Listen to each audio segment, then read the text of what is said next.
বিকশিত পুষ্প বনে মধুর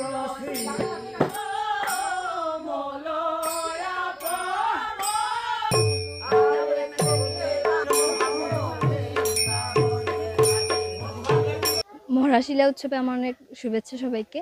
আমার অনেক ভালো লাগছে, এখানে 10-15 দিন ধরে প্রশিক্ষণ করছি। আমি এখানে রাস পূর্ণিমার প্রশিক্ষণের জন্য এসেছি। আমার এখানে নাচার অনেক ইচ্ছা ছিল, কিন্তু সুযোগ হয়ে ওঠেনি। এবার আমার সুযোগ হয়েছে, আর আমার ফ্যামিলিও আমাকে সাপোর্ট করছে, তাই আমি এখানে প্রশিক্ষণ নিতে এসেছি। প্রায় 15 থেকে 20 দিন হয়েছে।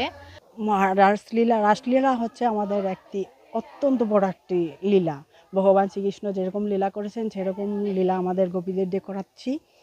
গোপীরা যাতে ভালোভাবে পারফর্ম করতে পারে তার জন্য আমরা মহড়া করতেছি 15 দিন, 16-20 দিন ধরে।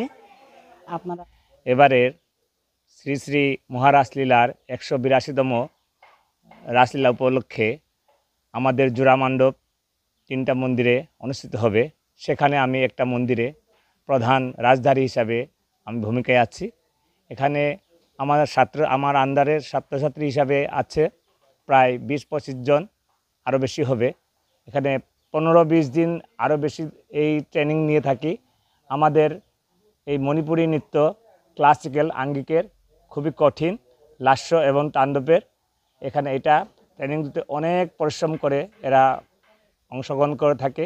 প্রতি বছরের ন্যায় 182তম মহারাসলীলা অনুষ্ঠিত হতে যাচ্ছে। এই অনুষ্ঠান আগামী 15ই নভেম্বর যথারীতি অনুষ্ঠিত হবে আড়ম্বরপূর্ণভাবে।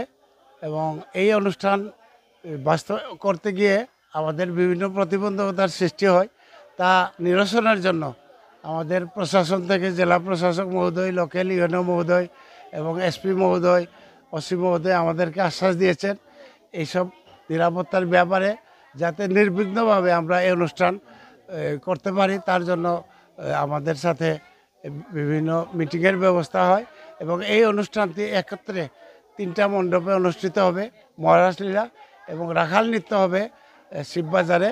ওইখানে 3টা মাঠ আছে 3 মণ্ডপের জন্য, আলাদা আলাদা 3টা ওই 3 মণ্ডপে আমাদের এই রাখাল নৃত্যের দিনের বেলা আমাদের এই সকাল থেকে সূর্যাস্ত পর্যন্ত অনুষ্ঠিত হবে এবং মহারাসলীলা আমাদের রাত্রে 11টা থেকে ব্রাহ্ম মুহূর্ত পর্যন্ত, সূর্যোদয়ের পূর্বক্ষণ পর্যন্ত অনুষ্ঠিত হবে।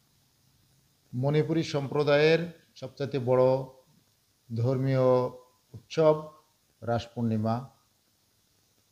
এটাকে কেন্দ্র করে আমাদের মৌলভীবাজার জেলা পুলিশের পক্ষ থেকে নিরাপত্তা পরিকল্পনা সাজিয়েছি আমরা। আমাদের পরিকল্পনার ভিতরে আমাদের আছে চেকপোস্ট, আমাদের নিরাপত্তা পরিকল্পনার ভিতরে আছে সাদা পোশাকের ডিউটি, এবং আমাদের পোশাকে পরিহিত পুলিশ তো এখানে সার্বক্ষণিকভাবে টহল ডিউটি এখানে অব্যাহত রাখবে। এবং তাৎক্ষণিকভাবে যেন কোনো ইনফরমেশন পেলে আমরা ব্যবস্থা নিতে পারি, তার জন্য আমরা ওখানে অস্থায়ী ভিত্তিতে একটা ক্যাম্প স্থাপন করব।